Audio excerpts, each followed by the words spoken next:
L'avenir de toute une nation repose sur la jeunesse, pas n'importe quelle jeunesse, mais une jeunesse consciente qui a des ambitions élevées. Bonsoir mesdames et messieurs, bienvenue à ces plateaux spéciaux dont nous aurons le plaisir de changer avec le coordonnateur national, Maître Johnson Dachitengue, qui est l'initiateur de l'ASBEL, dynamique des jeunes conscients pour un Congo meilleur. Ça sera aussi une occasion pour la jeunesse qui est en train de nous capter présentement, de s'informer, surtout de se ressourcer, s'il faut aussi y prendre part dans cette ASBEL. Donc les portes sont déjà ouvertes, il est déjà là avec nous, je m'en vais pour lui passer mes salutations. Bonjour maître. Bonjour madame la journaliste. Vous allez bien? Oui, par la grâce des dieux, ça va, ça va. Alors, un mot pour tous ceux-là qui sont en train de nous suivre présentement. Oui, mes salutations à nos téléspectateurs. Je suis très heureux de me retrouver sur ce plateau pour parler de notre structure qui est la dynamique de jeunes conscients pour un Congo meilleur. Nous qui avons cette volonté de pouvoir booster l'image de la jeunesse congolaise et nous savons qu'avec la participation de cette jeunesse, nous allons nous arriver à notre objectif qui est l'émergence de cette jeunesse dans la gestion de la chose publique. Voilà, à titre de rappel, nous sommes avec Maître Johnson Dachitengue. Avec lui, nous allons de plus brosser sur la dite structure qui est la dynamique de jeunes conscients pour un Congo meilleur. Alors, Maître Johnson Dachitengue, vous êtes l'initiateur de la dite structure. Ça serait plus mieux que vous puissiez nous parler de la DJCCM. Oui, merci beaucoup Madame Julia. Donc la dynamique de jeunes conscients pour un Congo meilleur, c'est une ONG à but non lucratif qui a été créée depuis le 31 mars 2022 avec une coordination que je suis en train de chapeauter. Alors l'idée nous est venue par rapport à la réalité que nous avons constatée sur terrain sur la manière dont la jeunesse congolaise a été abandonnée. Certes, nous sommes sans ignorer que nos pères n'ont pas eu le temps de nous léguer, je dirais, les acquis nécessaires pour que nous puissions nous imprégner de la chose publique et pourquoi pas aussi chercher à nous développer individuellement parce que nous sommes tous focus par rapport à leurs propres intérêts et la jeunesse elle a été abandonnée à elle-même. Et voilà pourquoi nous nous sommes mis ensemble entre nous les jeunes, nous avons réfléchi comment mettre en place une structure de jeunes qui sera un cadre de réflexion par rapport à la jeunesse congolaise, que nous allons nous retrouver ensemble en train de réfléchir sur nos problèmes, en train de réfléchir sur notre développement et pourquoi pas aussi réfléchir comment nous pouvons contribuer à l'émergence de la RDC. Et après échange, il y a eu une assemblée générale qui a été constituée de plusieurs jeunes membres et les cofondateurs, et c'est après que nous avons adopté notre statut réglementaire intérieur et aujourd'hui nous bénéficions de tous les documents juridiques de la RDC et nous sommes une structure bien assise en République du Congo. Très bien, une très bonne initiative. Donc, voire même les jeunes sont aussi censés d'apporter leur accompagnement, surtout un coup de pouce quant à l'évolution de la dite structure. Alors, c'est quoi votre mission principale? Oui, notre mission principale est d'accompagner la jeunesse congolaise au changement de mentalité. Nous avons constaté que la jeunesse congolaise elle est vraiment ailleurs. Nous sommes tous ici à Kinshasa, contrairement à ce que nous voyons dans d'autres cieux, notre jeunesse congolaise elle est vraiment délaissée à elle-même. Et la majorité de la jeunesse congolaise se livre à des pratiques, je dirais, anciviques qui ne permet pas le développement de cette jeunesse.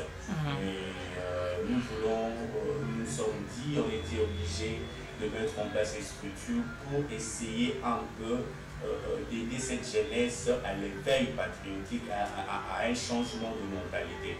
Parce que nous avons constaté sur le terrain le fait que la jeunesse n'est pas occupée, la jeunesse n'a pas assez d'activité, la jeunesse est abandonnée à elle-même, elle se livre à tout ce qu'elle trouve, je dirais, nécessaire, mais qui n'est pas constructif la preuve en est qu'aujourd'hui, dans la ville province de Kinshasa, nous avons un taux de jeunes inciviques, communément appelé Koulouna, qui est tellement élevé. Auparavant, c'était dans des communes, je dirais, dites reculées. Mais aujourd'hui, nous constatons que ce phénomène elle est répandue dans presque toutes les communes de la ville province de Kinshasa. Plus grave encore, elle a traversé des frontières. Aujourd'hui, je dirais, nous constatons même ce phénomène au niveau du Congo central. Et plus grave encore, nous avons appris au niveau de la province de Bandundu, il y a aussi ces phénomènes qui commencent à prendre de l'ampleur. Et c'est quelque chose qui n'est pas normal. Nous devons tout faire pour éradiquer cela. Et l'État congolais, certes, a cette responsabilité. Nous aussi, jeunes, nous avons cette responsabilité à travers la dynamique des jeunes conscients pour un Congo meilleur, pour sensibiliser cette jeunesse, pour les aider à comprendre le pourquoi de leur passage sur cette terre, parce que nous le savons tous que la jeunesse est l'avenir d'un État. C'est nous qui sommes une nouvelle énergie. Nous devons être là pour accompagner nos autorités, pourquoi pas aussi amener notre pierre de contribution par rapport au développement de la RDC. Et voilà pourquoi nous existons pour, je dirais, réveiller la jeunesse qui dorme je dirais, dans des fictions de la vie. On sait que pour réussir dans la vie, il faut juste avoir XY membre de la famille qui est proche du gouverneur ou proche d'une autorité quelconque, ou encore avoir de soutien extérieur. Non, nous nous disons non, c'est par le travail, par le savoir-faire, par la détermination, par la concentration que tu peux attirer des personnes, je dirais, capables de constater que vous êtes une lumière, une énergie nouvelle que la République en a besoin. Et c'est par l'éveil de la conscience, c'est par l'accompagnement, c'est par la sensibilisation que nous sommes capables d'arriver à changer l'image de la jeunesse congolaise. Très bien. Alors, dès sa création, qu'est-ce que vous avez apporté au sein de la société congolaise, y compris aussi de la jeunesse congolaise? Oui, depuis que nous existons, nous avons organisé plusieurs ateliers de formation. Entre autres, les jeunes ont bénéficié, les jeunes, je dirais, que je venais de qualifier ici, entre guillemets, qu'on a appelé Koulouna. Nous avons pu recruter ou, je dirais, sensibiliser une vingtaine qui ont bénéficié d'une formation de conduite de véhicules automobiles et qu'aujourd'hui, ce sont des jeunes, je dirais, on est fiers d'eux, ce sont des jeunes aujourd'hui qui ne se livrent plus dans cette pratique, je dirais, néfaste. Ils sont devenus plus ou moins responsables de leur vie et puis ils commencent, je dirais, à mieux s'en sortir dans leur vie. Et sans compter que nous avons soutenu nos mamans qui sont membres de la dynamique des jeunes conscients pour un Congo meilleur à emboîter le pas de petits commerces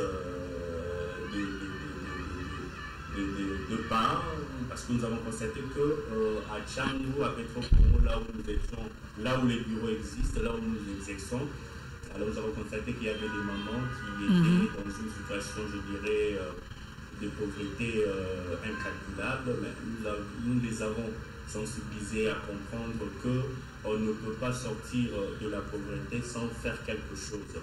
Alors faire quelque chose, ça ne demande pas avoir assez de moyens. Et jusqu'avec 30 à 50 000 francs congolais, on peut déjà commencer à avoir du pain au niveau d'une boulangerie qu'on avait eu des accords, et puis ils se sont mis à le faire, et au début, quand nous étions en train de chapeauter cela, nous avons constaté que ça a quand même aussi amélioré leurs conditions de vie, parce que manquer ne fût qu'un pain le matin, ce n'est pas quelque chose qui est facile pour un parent responsable. Ça fait réfléchir et ça pousse vraiment à aller au-delà de ce que l'homme peut subir. Voilà. Ok, vous avez parlé tantôt de l'éveil patriotique et le changement de mentalité.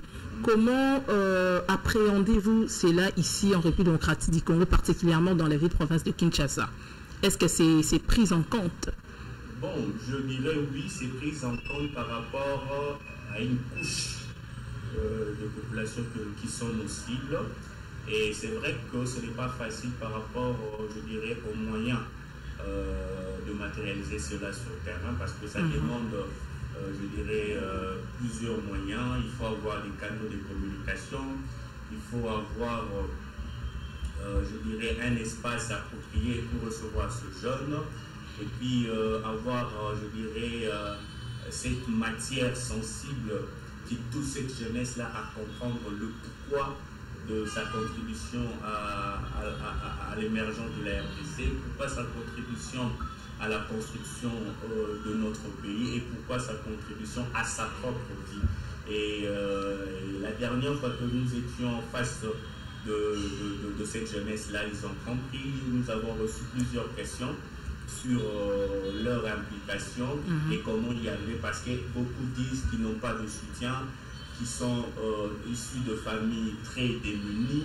ils n'ont pas de modèle, ils sont là abandonnés à eux-mêmes. Et nous sommes dit que c'est possible si seulement s'ils prennent conscience de leur propre vie, ils prennent conscience de leur propre responsabilité, et c'est en ce moment qu'ils pourront arriver. Et un grand message qui a été lancé, c'était que cette jeunesse doit se poser elle-même la question de savoir qu'est-ce qu'il peut amener ou contribuer par rapport à son passage sur cette terre. Parce que tel que nous sommes tous des créatures des dieux, et la Bible nous dit que nous avons tous une mission sur cette terre, et on doit se poser cette question: quelle est ma mission sur cette terre? Et si nous, la jeunesse congolaise, nous sommes capables, nous arrivons à nous poser cette question, je pense qu'il y aura moins de bavures, il y aura moins de dérapages, et il y aura moins de ratés. Pourquoi? Parce qu'on saura pourquoi nous sommes sur cette terre et quelle est notre mission et comment le faire et comment y arriver. Alors, en tant que structure qui travaille sur l'éveil des consciences de la jeunesse, et comment aviez-vous défini vos méthodes ou stratégies pour atteindre la couche de cette jeunesse ou de la population? Oui, la méthode que nous avons adoptée, c'est l'approche. L'approche, c'est aller vers cette jeunesse, les approcher, échanger avec eux, leur laisser cette liberté-là de s'exprimer, le pourquoi ça ne marche pas, pourquoi ils se retrouvent dans cette situation, pourquoi ils demeurent dans cette, comme on les appelle à Kinshasa, écurie ou bande. Et lorsque nous sommes proches d'eux, on a je dirais, une oreille attentive à leurs problèmes. Et après, ça nous permet d'analyser, de faire une étude approfondie par rapport à leurs désirata. Et c'est en ce moment que, de notre côté, nous développons des argumentaires solides pour toucher leur sensibilité, afin qu'eux aussi comprennent que, certes, peu importe qu'ils sont dans des difficultés, qu'ils sont dans des situations, je dirais inhumaines, mais au moins, avec la détermination, avec l'espoir, avec une conscience bien assise, ils peuvent arriver à leur objectif en tant qu'un être humain. Très bien. En partant de la mission de la DJCCM, elle contribue à la promotion du développement local. Elle passe par le renforcement des capacités des acteurs de développement, ainsi de suite. Mais comment la jeunesse, surtout notre jeunesse, peut-elle contribuer au développement de notre pays? Oui, Madame Julia, il faut comprendre que la jeunesse est une nouvelle énergie. Nous avons de jeunes, je dirais, surdoués ici à Kinshasa, mais que l'État congolais ne fait pas attention à ce jeune-là. Nous avons de jeunes qui ont de bons projets. Très bien. Et malheureusement, leurs projets sont attribués à d'autres personnes. Et nous avons de jeunes qui sont capables de nous apporter des innovations dans un certain XY, mais malheureusement, ce sont des jeunes qui manquent l'accompagnement, qui n'ont pas le soutien, je dirais, financier ou moral. Et nous nous sommes dit, la structure, la dynamique de Jeunes Conscients pour le Congo meilleur est là pour recevoir tous ces jeunes-là avec leurs projets, avec leur création et avec leur, je dirais, création, projet ou innovation. Et nous allons nous faire ces devoirs-là, d'aller vers Acquis des droits, présenter l'ouvrage, présenter les projets et les accompagner jusqu'à la réalisation. Parce qu'aujourd'hui, il y a beaucoup de jeunes, je crois que dans les différentes activités que le ministère de Culture et Arts, entre guillemets, organise, nous constatons qu'il y a beaucoup d'artistes qui se présentent, il y a des jeunes aussi qui viennent avec leur réalisation, mais qui ne sont pas pris en compte par ce ministère-là, qui ne sont pas encadrés. Et souvent, ce jeune-là se retrouve seul et son ouvrage va se détériorer et puis il va se décourager et le lendemain, il ne va plus continuer à créer parce qu'il n'y a personne qui a fait attention à lui, il n'y a personne qui a voulu l'encourager, il n'y a personne qui a pris même le soin de lui encourager avec quelque chose. Et ces jeunes-là, demain, il va abandonner la passion ou le don que Dieu a mis en lui pour se retrouver dans un mouvement des inciviques parce qu'il s'est dit là, il peut avoir un $10 facilement, il peut avoir un téléphone et puis revendre et se partager l'argent. Et ça, c'est quelque chose qui renforce,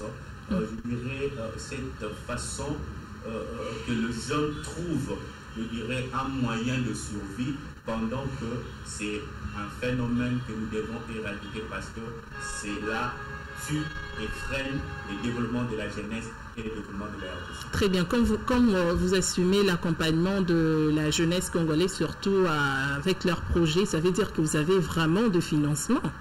Vous en sortez très bien. Le projet ne nécessite pas seulement de financement, mais cela nécessite, je dirais, la volonté. La volonté. Nous, en tant qu'une structure bien assise ici à Kinshasa, lorsque nous recevons nos projets de jeunes, nous avons cette possibilité avec la motivation que nous avons, avec notre mission de vouloir aider cette jeunesse. Nous avons la possibilité d'aller vers ces ministères-là, d'aller vers les autorités ou vers à qui de droit, présenter ces projets, faire des plaidoyers afin que les autorités puissent prendre en compte ou avoir un œil regardant sur cette jeunesse-là ou sur le jeune qui a innové dans un secteur X afin que son ouvrage puisse être valorisé et pourquoi pas arriver à la réalisation, je dirais, concrète de son projet par rapport à sa vision. Alors, vous avez la mission d'accompagner la jeunesse, ainsi de suite, mais est-ce que vous la conditionnez, bien que vous les accompagnez, en même temps vous la conditionnez quand même? Bon, chez nous, au regard de notre statut, il n'y a pas de conditions, il n'y a que, je dirais, les conditions, je dirais, qui sont normales. Il faut être membre de la dynamique des jeunes conscients. Mais lorsque vous venez avec un projet dans notre structure, la première des choses, il faut être membre. Il faut avoir votre fiche, signer votre fiche d'adhésion et avoir votre carte de membre en tant que membre de la dynamique des jeunes conscients pour être encore meilleur. Et c'est ça les conditions. Et puis le reste, c'est pour le développement de cette jeunesse, c'est pour l'accompagnement de cette jeunesse, c'est pour que la jeunesse congolaise devienne plus responsable, pour que cette jeunesse demain, qui sont entre guillemets le relève de nos pères, de nos aînés, deviennent aussi capables d'assumer leurs responsabilités. Parce que le comme le secours, nous avons constaté à une période que il n'y avait que des politiques, des PCA et des DG qui géraient nos entreprises. C'était des personnes qui venaient des Congolais, mais qui ont étudié à l'étranger, qui ont évolué à l'étranger. Quand ils reviennent ici à Kinshasa, ce sont eux qui gèrent nos entreprises. Ce sont eux qui gèrent, qui sont devenus de PCA. Ce sont eux qui deviennent de politique entre guillemets. Mais nous, jeunes qui avons grandi ici à Kinshasa, nés ici à Kinshasa, grandi, et nous avons fini nos universités ici à Kinshasa, mais malheureusement, cette jeunesse-là ne s'intéresse pas parce qu'ils sont découragés, parce que le mode d'accession ne leur permet pas d'accéder et de montrer de quoi ils sont capables pour accompagner le développement de l'art. Alors, quelles sont les attentes que vous attendez de cette jeunesse que vous accompagnez?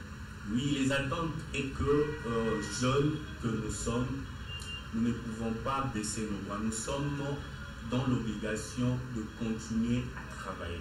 Nous sommes dans l'obligation de continuer à être efficace. Nous sommes dans l'obligation de continuer à être, je dirais, déterminés à accompagner le développement ou à participer au développement de la RDC. C'est-à-dire que dans le domaine où vous, jeunes, vous vous sentez capables de faire quelque chose, je vous exhorte, venez nous contacter, n'abandonnez pas.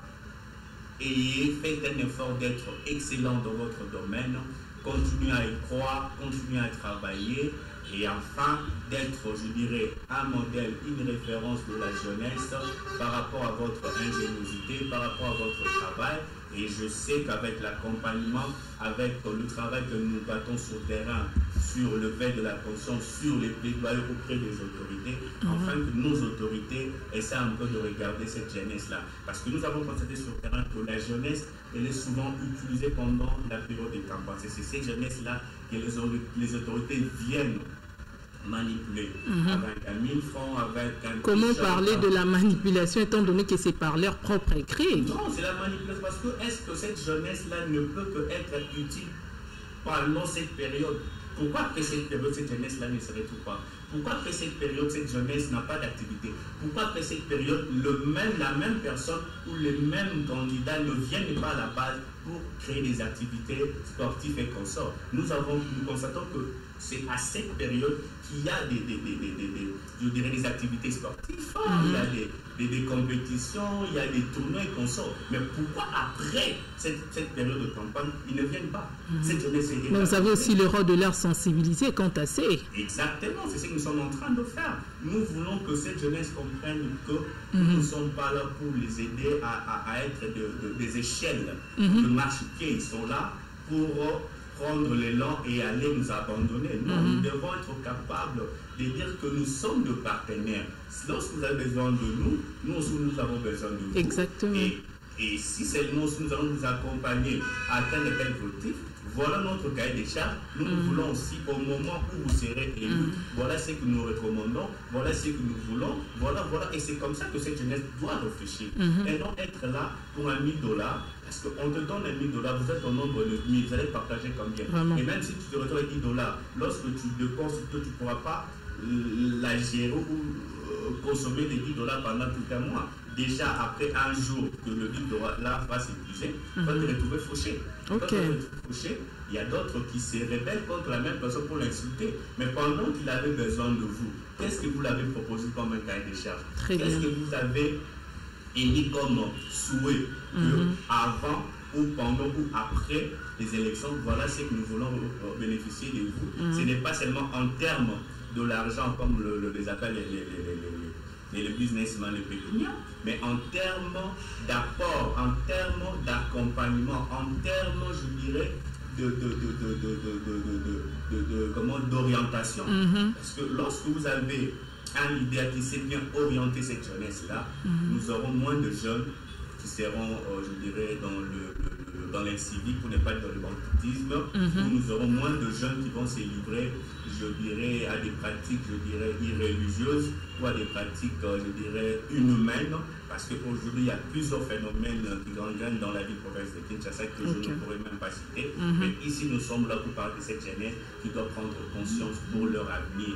Et voilà pourquoi nous m'attelons en disant que la jeunesse prenait conscience. Ne vous laissez pas manipuler. Parce qu'aujourd'hui, le chef de l'État l'a dit qu'il y aura un moment, parce que le chef de l'État venait de lancer un projet, il a dit qu'il va le matérialiser d'ici l'année 2025, il va mettre en place une commission pour réfléchir s'il y a possibilité qu'il y ait la révision de la Constitution ou le changement de la Constitution. Est-ce que vous aussi, en tant que structure qui prône sur de bonnes valeurs et surtout sur la jeunesse, est-ce que pensez-vous que la jeunesse est aussi partante du changement de la Constitution?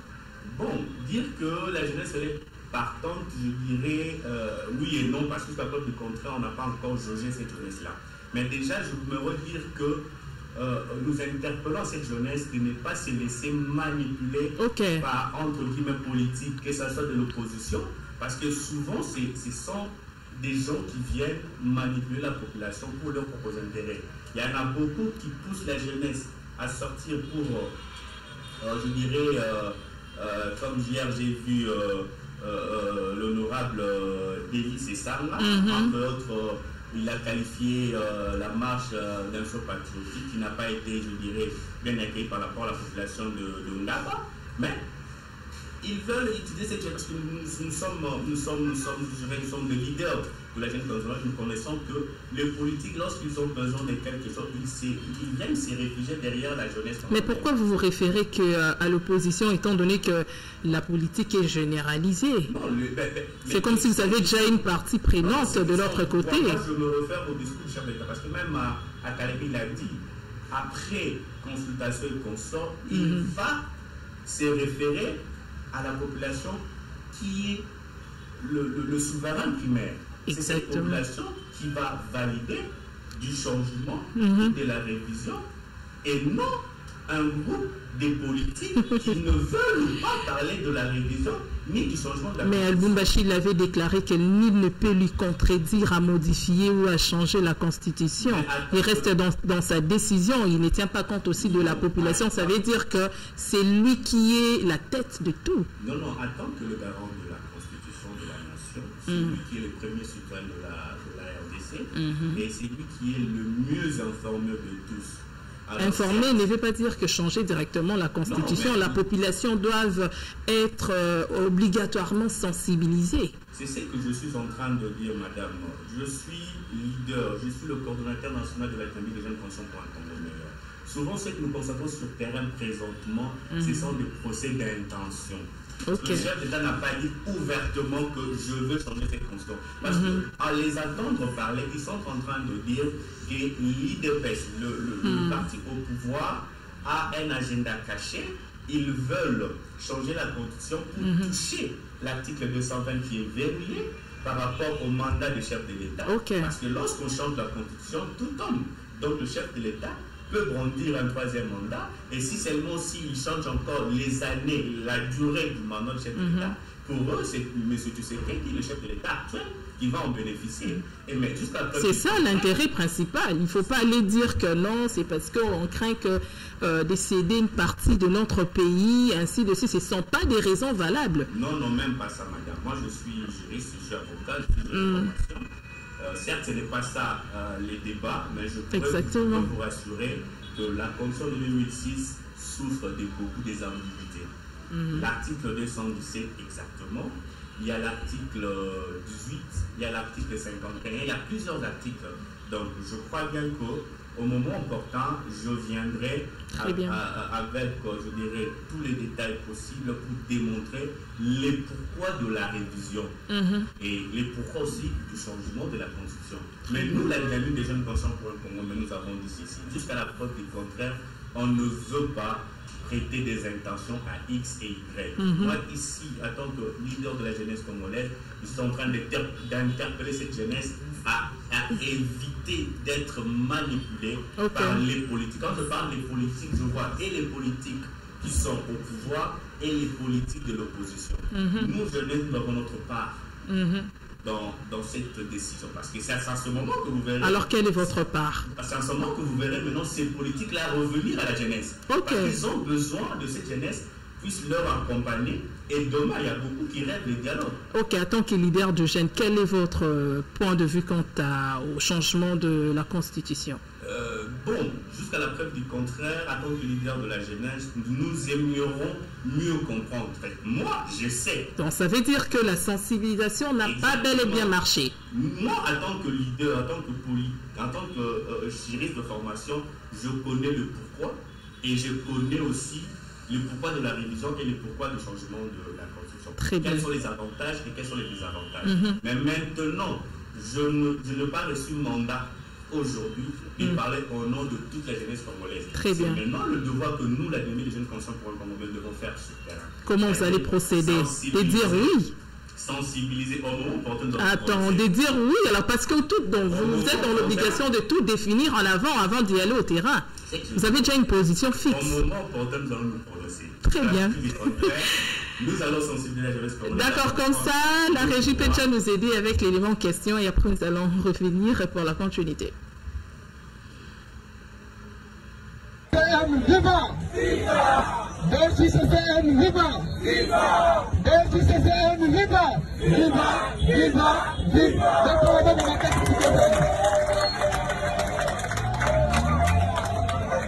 Nani nasi tutamba, nando gomi da pesi na pesa na nando gomi. tala nini nazobandela poli ya lobito atangi maboko lokola kapitaine naza na poso loba dekiseyam riba bamama kuna na suka naza na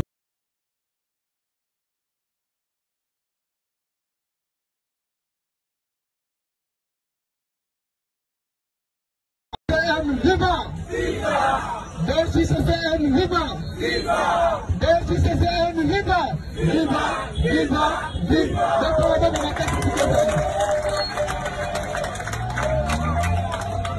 nalingi nasukisabe bandeko mi bapesi na pesa na bandela mo tala nini nazobandela poli ya lobito atangi maboko lokola kapitaine naza na poso loba DCCM riba bamama kuna na suka naza na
la dynamique de Jeunes Conscients pour un Congo meilleur a prévu une descente dans les différentes orphelinats de la Tchamou, parce que Tchamou c'est notre fief. Alors nous lançons cet appel à toutes les personnes de bonne foi qui veulent bien nous accompagner à matérialiser cette action, parce que nous le savons que vers le mois de décembre, c'est déjà, nous entendons la période de festivité. Très bien. Et que ces enfants-là ont besoin aussi de fêter, ont besoin de manger, ont besoin d'avoir quelque chose pour s'habiller. Et nous seuls, avec le peu de moyens que nous avons, nous ne serons pas capables de combler le vide. Là, nous sollicitons votre accompagnement. Toutes les personnes de bonne foi qui veulent bien nous accompagner, ils peuvent nous contacter dans le 0, dans le plus 243 84 25 96 922. Nous avons le numéro de notre responsable, qui est le responsable du projet, c'est l'ingénieur Eli. C'est les 0 81 43 450 43. Je reprends 81 43 450 43. Et nous avons aussi le numéro de l'adjointe qui est en train de gérer aussi ce projet. C'est les 09 79 49 47 55. Je réponds 09 79 49 47 55. Voilà le numéro de personnes que vous pouvez facilement contacter pour participer à cette œuvre qui est une œuvre humanitaire. Alors, le mot que je pourrais lancer, tel que la Bible nous recommande, il faut vraiment se souvenir des nécessités, car celui qui donne aux orphelins est en train de prêter à Dieu. Amen. Maintenant, qu'est-ce qu'on peut retenir de nos échanges sur ces plateaux? Oui, Madame Julia, je suis très heureux de passer sur votre plateau. Et j'ai aimé aussi la manière dont vous avez piloté cette émission avec beaucoup de professionnalisme. Merci. Et je ne peux que vous jeter de fleurs. Vous êtes jeune, voilà comment nous aimerions que cette jeunesse puisse s'y prendre. En tant que jeune, il faut être déterminé, il faut aimer ce que vous savez faire, il faut vraiment le faire avec passion. Et nous savons que lorsque vous êtes déterminé, lorsque vous faites votre travail avec passion, la victoire elle est certaine, l'élévation elle est certaine et l'avenir sera meilleur comme nous l'avons toujours dit. Merci beaucoup, Maître John Sindachitenge. Je vous rappelle bel et bien que c'est l'initiateur et le coordonnateur national de la districture, la DJCCM, Dynamique des jeunes conscients pour un Congo meilleur. Merci d'avoir répondu à notre invitation, Maître John. Merci, c'est à moi de vous remercier. Je pense que ce n'est pas la dernière fois. Non. Je suis là, je suis disponible. À chaque fois le besoin va se présenter. Nous serons là pour travailler et pousser cette jeunesse à devenir encore plus meilleure. Très bien, merci beaucoup. C'était un réel plaisir de partager ces moments sacrés avec vous, nos très chers téléspectateurs, chers Internet. Alors, on garde rendez-vous pour demain. Quant à moi, je vous dis au revoir.